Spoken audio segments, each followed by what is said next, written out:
Hi everyone, welcome back to Uncensored. I'm Marianne from Yachts Mermaids, your host. And for today I have on the other side of the screen, Zara, who is a current chief stew from Croatia. And she has a really interesting topic that she wants to share, that she has experience in the industry. So before we get into that, welcome Zara. Thanks for being here with us today. Hi everybody. Hi Marianne. Thanks for having me.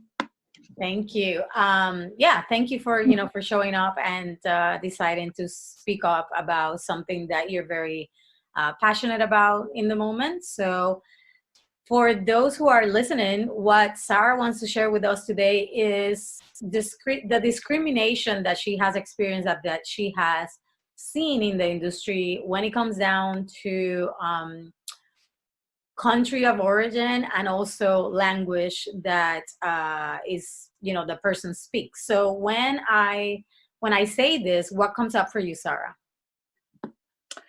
Yeah, well, I experienced it myself several times, especially when you're job hunting, as I am at the moment, because I wasn't able to join my boat because of the whole coronavirus and everything, unfortunately. So it's been quite tough in general because of the whole situation. But lately, I have been seeing so many of these job posts where you have to be an English native speaker, especially from this one agency that I'm not going to be dropping names or anything, of course. People work because they need to. I don't know. They deal with these type of boats and management companies that require this type of chief stew or crew.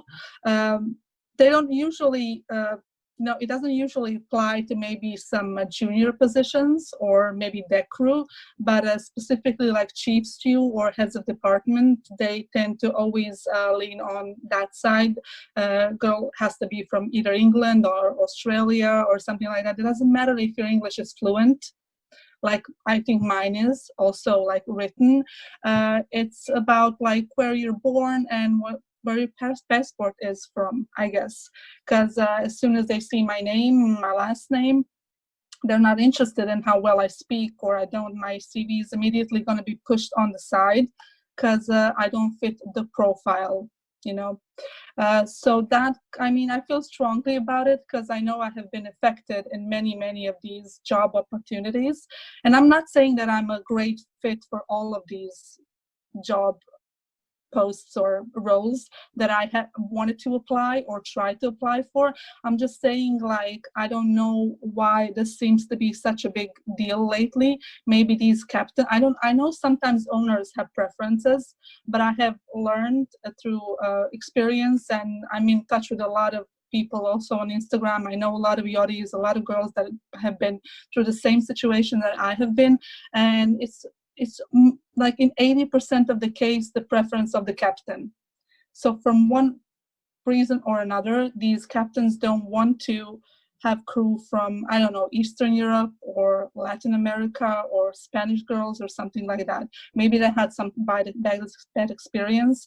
I know some of these people don't speak English like perfectly, or maybe that's the problem. I'm not sure. But I just don't like the fact that we are all being put in the same basket. Like just not being able to, be put forward for a position just because I'm from a certain country. I think we should all have the same opportunity and the same, chance to promote ourselves, to, prove ourselves to the employer, to the captain, or whoever we're dealing with, and just have the same chance as the other girl that comes from England or wherever she is. Not saying that we're better or they're better, just have equal chance to get that job.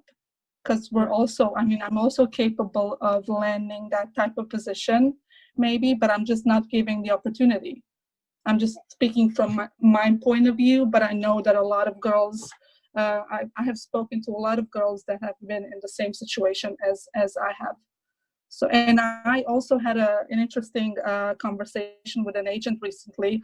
She's based in Fort Lauderdale. She works with an agency that's well known. She's a lovely, lovely girl, and we've been in touch a lot lately. But she told me, like, I definitely think that your CV needs to look way better. You have to work way harder, in my opinion, because you are discriminated. I've been told this by an agent, recruitment agent. So Okay. And I understand your situation, and I was like, oh my God, this is the first time that somebody has like openly, said that to me, something that I have known but never addressed it, She's like, right. yeah, I know it happens all the time.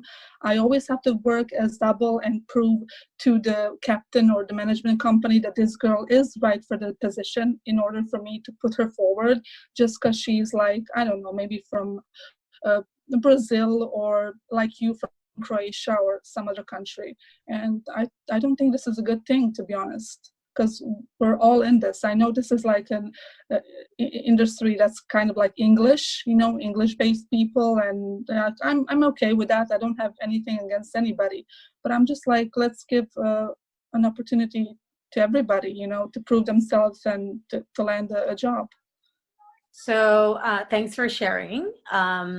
What's coming up for me is, I think you've been in the industry for quite a while, and you said that you are recently kind of seeing this happen more often. So was it an issue when you joined the yachting industry, or is this something that you have been just exposed to recently? Well, I don't know.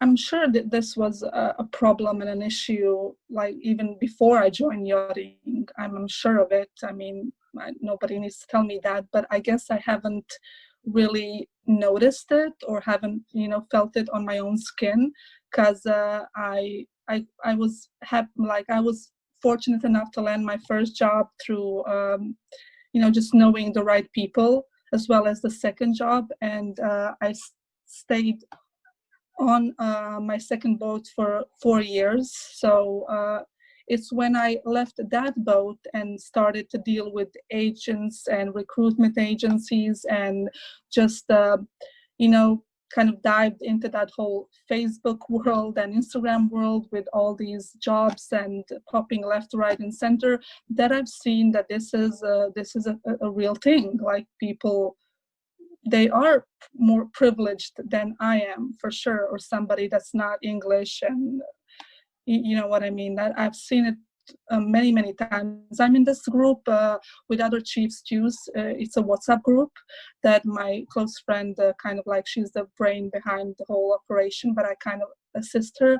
And there's like more than 70 of us chief stews in one WhatsApp group, and it's quite nice. It's quite positive environment. We share advice and tips, and there's a lot of chief stews that are just took on their first chief stew roles and just need a bit of guidance, and it's a positive space. And there was a girl that sent a message into the group saying how they need a sous chef and a laundry stew on her boat. If we asking if we knew somebody that is available and close to her boat, like located closely and whatever. And yeah, we kind of chimed in, said we don't know, we know, whatever. And then she said, oh, but they need to be English native speakers. And that's when I came into the conversation. I was like, well, why is that? Who's deciding on this? Why? And she's like, well, we are, to be honest, quite a mixed crew, but the chef wants his sous chef to be an English native speaker because he's from, I don't know where, she didn't say. But I said, but why does your laundry stew need to be English native speaker? I mean, if she's a simple laundry stew that doesn't do service, she's not much with the guest, even if she doesn't have a perfect English, even if she has a slight accent or something like that, why should that be a problem? That's where kind of the conversation stopped. Never found like never got an answer to that. So she's like, I don't have any kind of prejudice. I'm not like nothing. I said, this is not my attack to you personally. It's just that I have been seeing these kind of things lately, like a lot. So I might even understand why they need a chief stew to be English native speaker, because she's the one that's always with the guests, and like the way she behaves and the way she talks and everything needs to be on a certain level. I know some girls that I worked with that they struggle with English, so it's not like I can put her forward with the guests like 24/7. I understand that, but why should it be a problem for a simple laundry stew?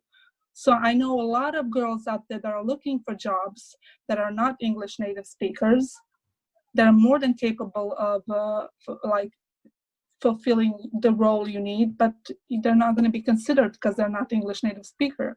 And this pisses me off, to be honest. So Like, now that you had access to this lovely crew agent who I guess validated what you have been going through, my question is, who, like, are the people hiring only native speakers? If you know, obviously, I'm not sure if you know, are they also native speakers? Or are these like, let's say non-native speakers, captains who are actually looking for native speakers? Does that even has a play in that? oh, definitely have. Every single boat that is leaning towards this all English native speaking crew is a captain that's English native speaker. I have never been on a boat with a Spanish captain, Italian captain, or I don't know, Croatian captain that's only leaning for English speaking crew. I have never met that kind of captain or have heard of that kind of boat. So it's usually English speaking captains that prefer English speaking crew. So I have been on a boat for in 2018 with this lovely captain. He's from New Zealand, and he had this kind of policy where there was 13 crew on board. He had this policy where he said that he doesn't want more than 2 crew members from the same country. So 2 was the max number. We were such a lovely mix from all over the place: American, English, Ukrainian, German, Croatian, like all over the place. Just the dynamic was amazing. And then he left the boat. I also left the boat like at the same time, more or less. And another captain joined. He's English. And now the whole crew, besides the chief engineer and the chief officer, that I think that he can't even get rid of them if he wanted to be honest, because they've been there longer than he is, and the owner likes them. The whole crew is changed, and they're all now English native speakers. And I know that for a fact, because I know crew that stayed on the boat a bit longer than I did, and told me that he's slowly eliminating all of them and just bringing his own people that are English native speakers. And this is what I'm talking about.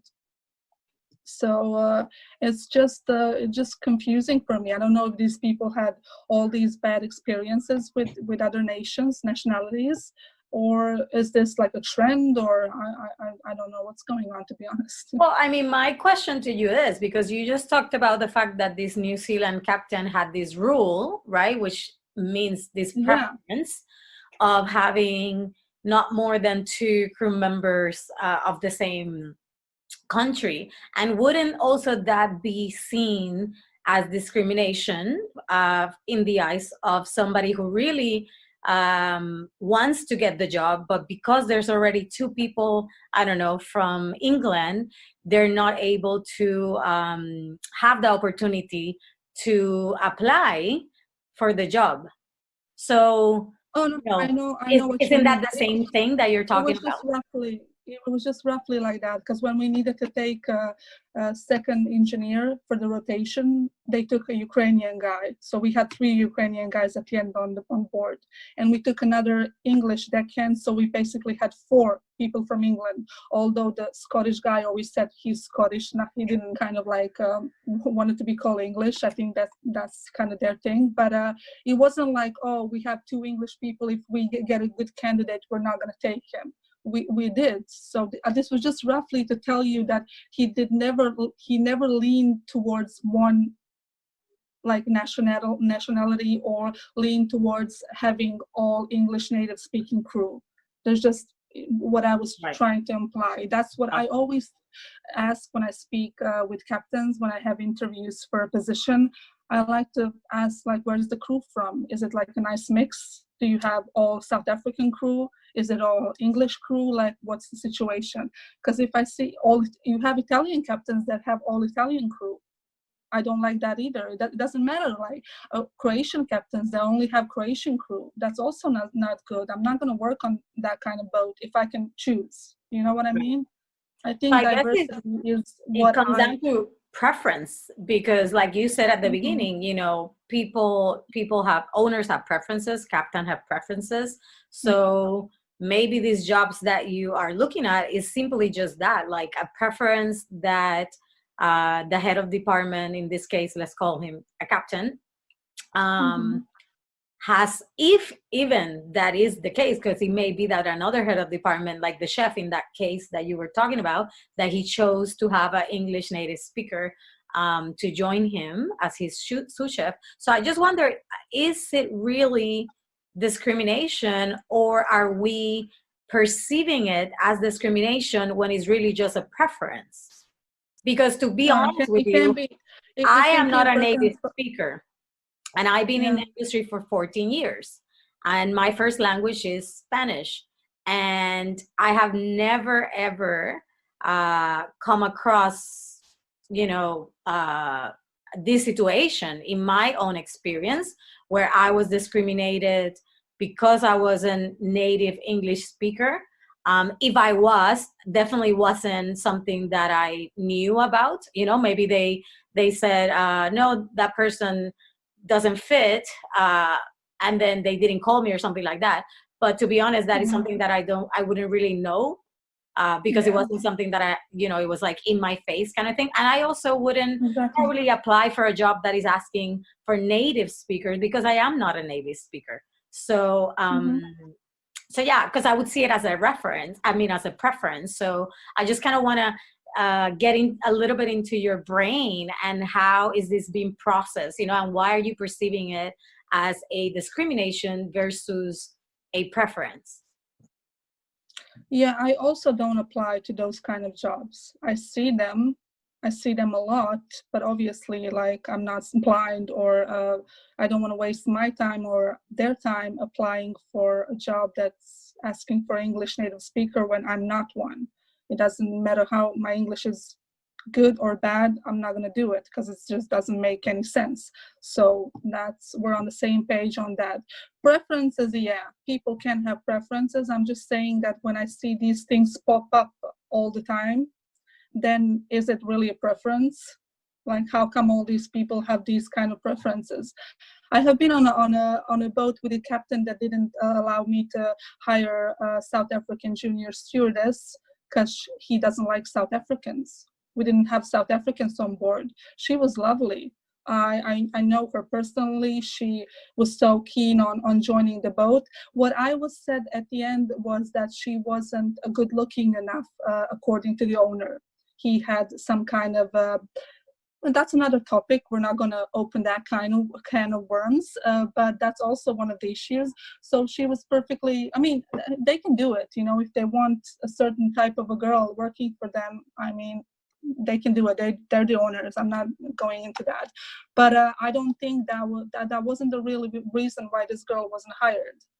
She was hired because she wasn't hired because she was South African. And that's a fact. We all knew it.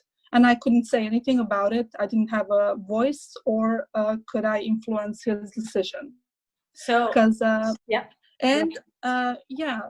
this is not the only captain that I've spoken also recently to a captain about a position on board where he said that the boat is currently doesn't have any interior team.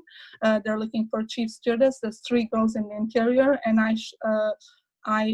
I have the liberty to find my own crew, so like interior. So to find my own second stew and junior stew. And but he specifically said that he does not like Ukrainians or Italians. So you can choose from any other nation besides those two. So I'm just saying, like, I'm very, like, obviously you've been very lucky not to notice this or, see it, or it didn't affect you, and that's good. But it's definitely out there, and it's not something that's in my head. I'm not. I understand that there are preferences. I also have preferences. I'm not going to talk about them.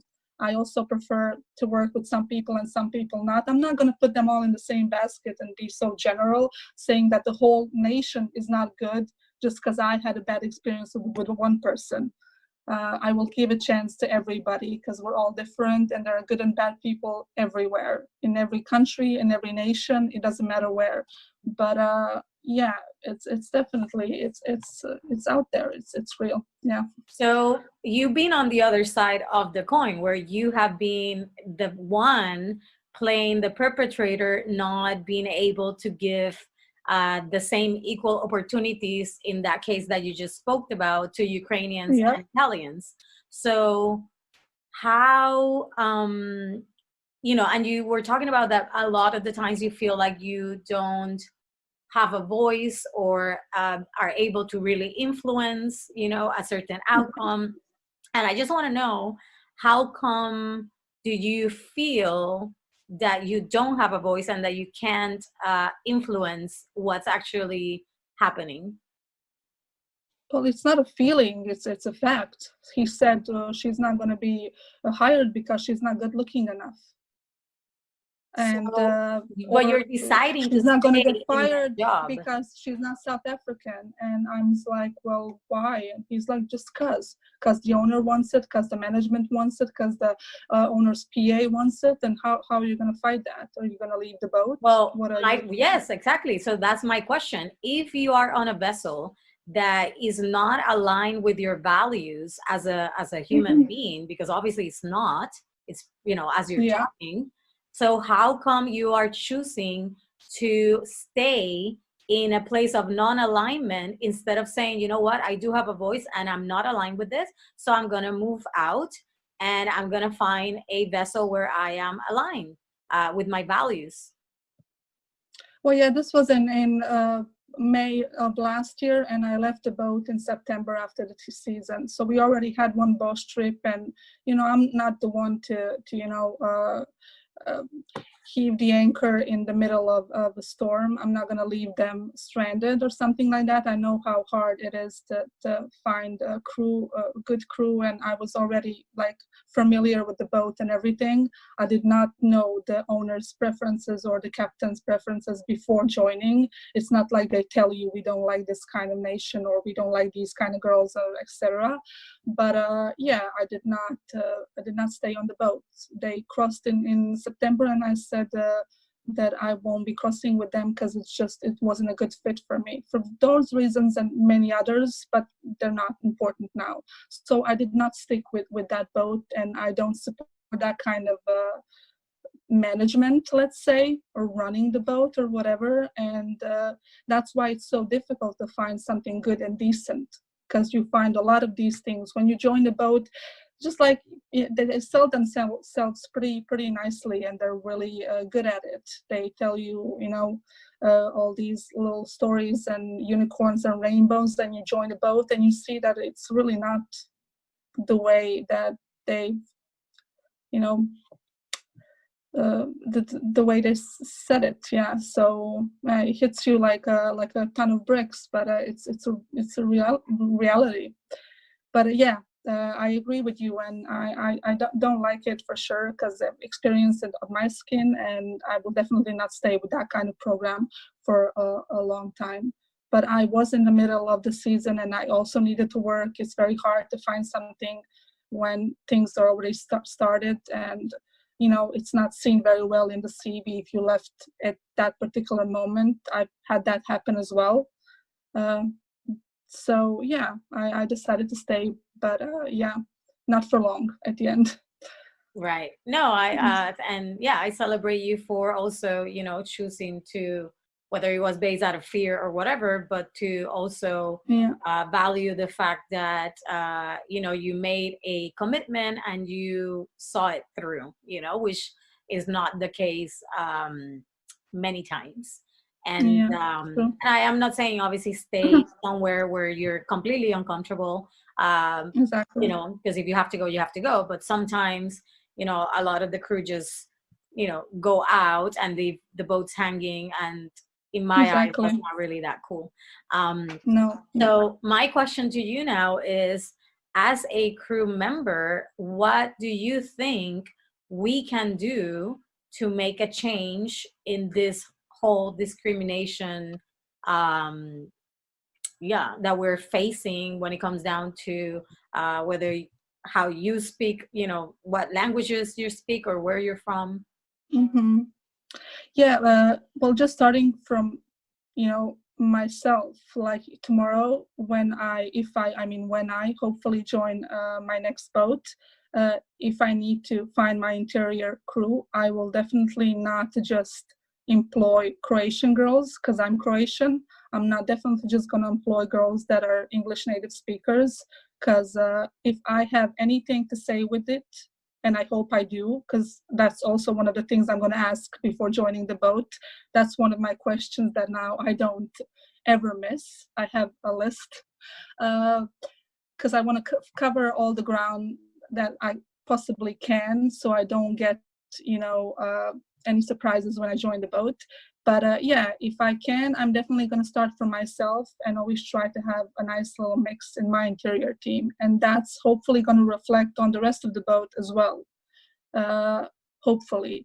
But yeah, I know I'm just like barking maybe up a wrong tree, or it's like, just fighting a fight I'm never going to win. But I think like baby steps and small things starting from ourselves, it's a good way to go. Like this girl that posted in our group looking for a laundry stew that needs to be English native.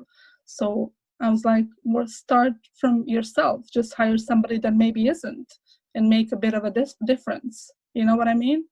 Yeah. Like if she's a good match, if she has a good CV, if she has a good personality, you liked her, the interview went well and everything, why not? Why just, And I think weigh it in comes on down the other to, side?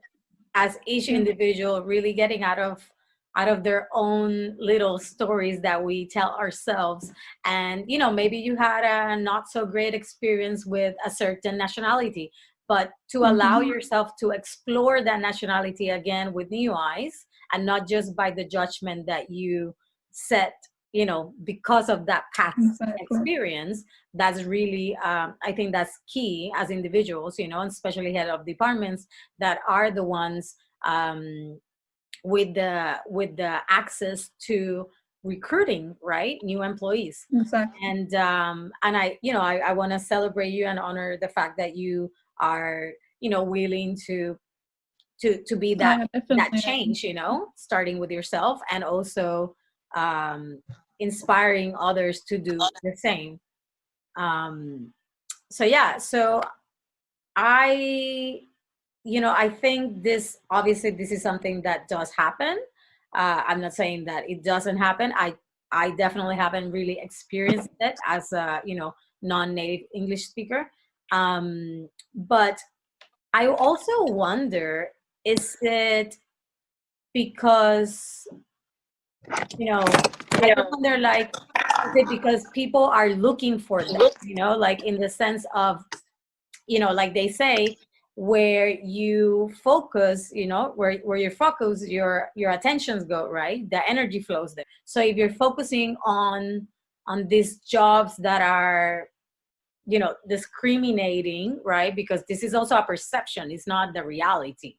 It could potentially be the reality, but we don't really Yeah. know because we haven't had access to actually speak to the person who's hiring, right? Yeah, we don't know the reasons why they're.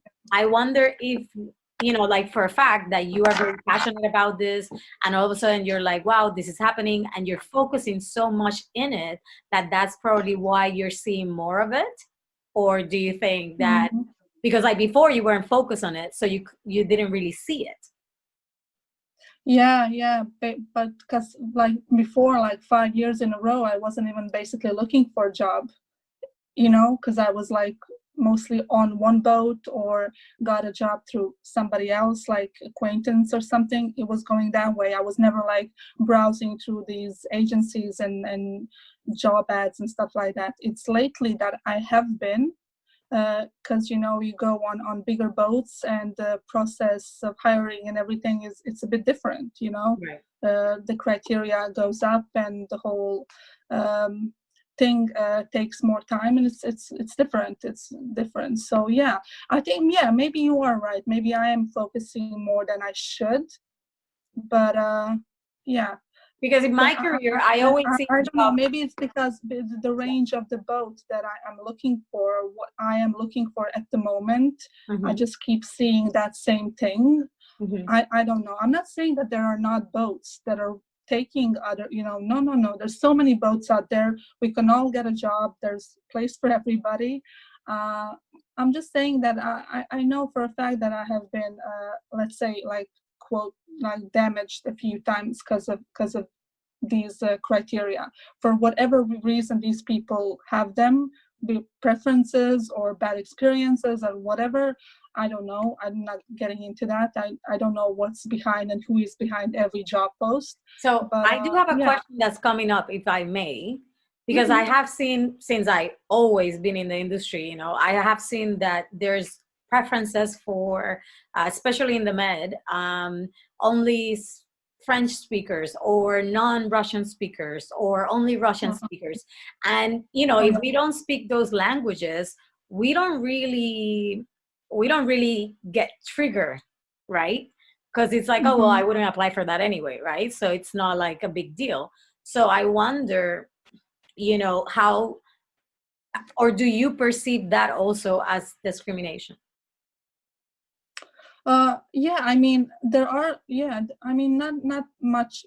I haven't seen a lot of like both that are looking for like only French speaking and Italian, but the Russian thing is coming up a lot as well. I mean, that girl that speaks Russian is not only going to speak Russian, she has to speak English as well. So it's like having a second language. I speak a second language. I mean, not just English. I'm fluent in Italian. So I have joined a boat and got a job on a boat because I had this in my CV. Like, I have this like third language, let's say, that I can speak fluently. So it was beneficial for me. But we all speak English, don't we? Like, we have to speak English to be in this industry. It would be ridiculous if you joined yachting just by being Russian. Like, this girl obviously needs to speak English as well. Her CV is in English.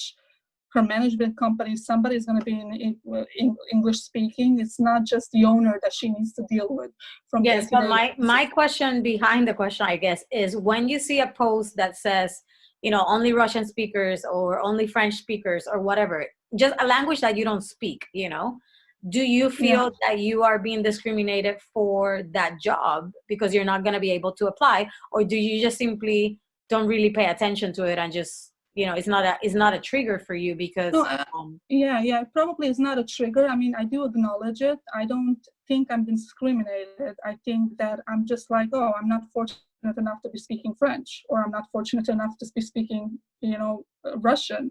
But but wouldn't that be the same as when if you I'm see being a post that discriminated says for not native speaker being English? considered for a job just because I'm not English native speaker. So it's, you speak English, but you're not from England or from. Do you know what I'm trying to say? Like, it's Yes. not. I don't. Yeah. So my answer would be, I don't find that discriminating, or I don't acknowledge it as being discriminating. I just acknowledge it as, yeah, I'm just not the good fit for that job because I don't speak Russian, or I don't speak Italian, or I don't speak French. But why am I not considered for a position just because I'm not English native speaker? Or, jobs where, oh, we take people, we don't take South Africans, we don't take uh, Aussies or Kiwis, but we do take people from England or from. So I just don't understand those kind of situations. So it's not like they're not gonna consider you because you're not from that country. They're not doing it because you don't speak English. you obviously do speak English. Maybe somebody speak it better. Some people are a bit lousy or headed. I don't know, but it's a different thing here that I'm trying to point out, I think. I understand what you're trying to point out, but what I'm trying to bring is the bigger perspective of the fact that there's many different job posts, many different preferences, and because our perception, we perceive it as discrimination, or we perceive it as something that is just a preference, when in fact both of them are really the same, you know. So that's what I'm trying to bring up into the light, you know, because like it is the same thing. Like, you are not being able to apply for that specific job that you could potentially be an amazing crew member for that vessel just because you don't speak a certain language. So that is, in a sense, if you want to call it, discrimination, right? But then again, you're not triggered by it the same way as you're triggered by a non-native speaker post. But it's both, you know, it's the same thing at the end of the day. And you're not able to apply because you don't fit that criteria. Yeah, I understand what you mean. Yeah, I definitely don't I don't think it's the same thing, to be honest. Yeah, for me it's I don't know, maybe I'm wrong. Maybe I am. So how is it different? So how is it different for you? It's different because like somebody can speak French and not be from France. You know what I mean? I speak English. I'm not from England or Australia or South Africa. So it is discriminating if you don't take somebody just because he is from a certain country. I don't think. So now we're not talking about language. Now we're talking about country. It's always been a country. It's always been English native speakers come from certain countries. I'm not an English native speaker, but I speak English very well. So I can be in a position of a chief stew on a boat with my English, but I'm not going to be considered for the position because I'm not from a certain country. So this is where the trouble is for me, and the dilemma. Like, why is that? Well, I'm not sure about that, because what about if you are a person who, you know, let's say your parents are from England and they raise you in Africa for whatever reason, you know, maybe you were part of the government or something and they transfer you there. And, you know, even though you were raised in Africa, and I'm not talking South Africa, I'm just saying Africa, it's, you know, in a country there, you are still a native speaker because that is the first language you learn. So that wouldn't be really a country thing. Yeah, but like for me, it's not like for that person, if like he was he moved somewhere in Africa, Nigeria or Kenya or somewhere, and his parents are from Australia or England, he, to me, is still English. Like, I'm not sure that that person has just a Kenyan passport. They probably have dual citizenship, and they're always going to give the other passport when they apply for a job. Like so many South Africans that are proud to be South Africans because like it's an amazing country and everything, but if they have that second passport that's Irish, German, Swiss, English, like so many of them and my good friends, they're gonna give that one forward because it's easier for them. It opens more doors, you know what I mean? Yeah. So I don't necessarily think that but it's a gray zone. I don't know. We can go either way. It is a preference that is not discriminating. I'm not saying that all are and that all people are bad and everything. I'm just saying, I've heard some stories. I've felt it on my own skin, and you know, I just sometimes wish it wasn't like that. That sometimes these people that are not English native speakers, like me and many others, are given an equal opportunity at some positions. Because we also can do it and are capable. But we were not, like, let's say, fortunate enough, bunny ears I'm using because you don't see me, but to be born in England or something like that, you know? So that's like my point. Like, I'm not trying to be malicious. I don't have anything against anybody. But yeah, it would be nice. But, you know, the world is a funny place. Yeah, you're always going to find these obstacles, but you know, we can get through it. You know, like I said, there's so many boats out there that consider any kind of nationality. So that's awesome. I mean, I'm not saying that I'm going to stop working or not going to join another boat because of that. Or yeah, I have many other opportunities that come my way that I'm happy to embark on. It's just, yeah, was just something that I've noticed and, that rubbed me the wrong way. Yeah, and I want to thank you for coming to the show and sharing, your thoughts and your experience, because what I'm taking, and I hope that all the viewers take if they wish, is that one, change starts with yourself. So if you are in that position where you can make a difference and have a more integrative crew dynamic, Exactly. with different countries, then, you have that choice that you can choose that. Also, I think I take the fact that we should, as individuals, get out of our own stories, of judgment of what has happened in the past with certain nationalities or crew members, and really allow ourselves to explore that country through another crew member, because at the end of the day, the person is not the country. The person is just an individual on their own. Exactly. And exactly. I also just be more open-minded towards everybody. Yeah, exactly. And I also do take the fact that, like you said, this is a very gray area, and it is also very important for people to understand that that what you may be going through may just be your own perception of your own story.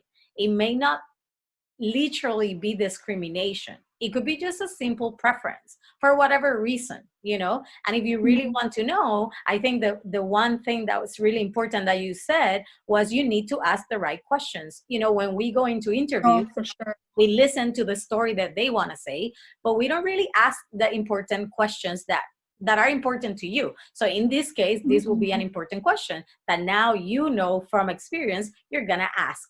So it's very important as a crew member, when you go to the interview, ask all the questions that you really need to know that are important, all those things that are truly important for you to know if this is the right vessel, if this is the right crew, if this is the right owner I actually want to work for.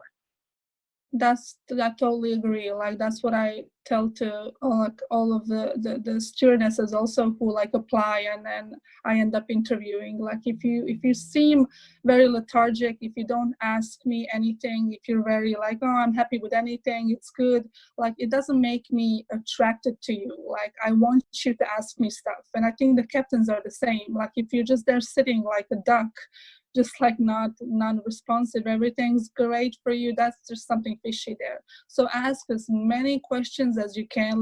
Obviously don't be too much, don't exaggerate, but the right kind of questions, the stuff that interests you. And because you will be living with these people, not 24/7.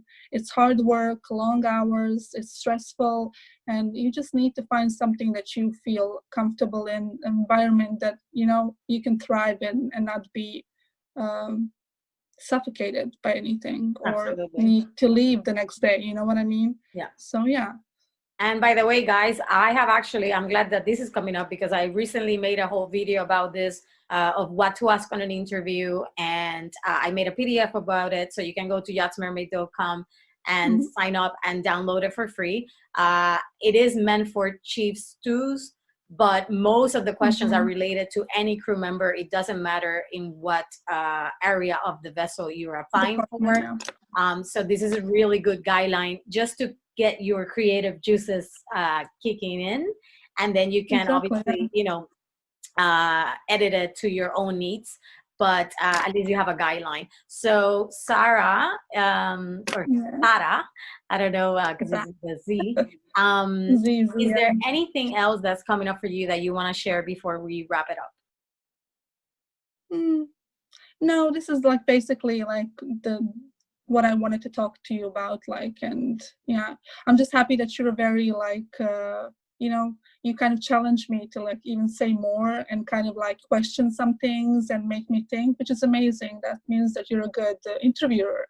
You're not just there sitting and oh, okay, whatever. So it's quite nice, the dynamic conversation. That's something that I'm happy that happened. Yeah. So I mean, this is the bone that I wanted to pick on, and yeah, I said what I had to, and I'm glad I did. Yeah, so thank you very much for this opportunity. Thank you for for playing the game with me, because I know that sometimes it may feel like I'm pushing the buttons, but yeah, like you said, No, that's no, part no. of allowing the other person to really dig a little bit deeper into what they're really Exactly. trying to share, and conveying the message, for those who are watching. So thank you so much. I'm very happy that you decided to join me. And Yeah. everybody, please know that there's so many resources out there for you. So in the support directory in the yachtsmermaids.com, you can find help, from all sorts of different things that you could be potentially um, experiencing in yachting. So if you need help, go check it out. And yeah, I just really hope that you take what you need and leave behind what you don't. And if you have something to share, wisdom to pass on, please, and you want to be part of the Uncensored show and have a voice, just apply on the link below. And yeah, and then we shall hopefully see you soon.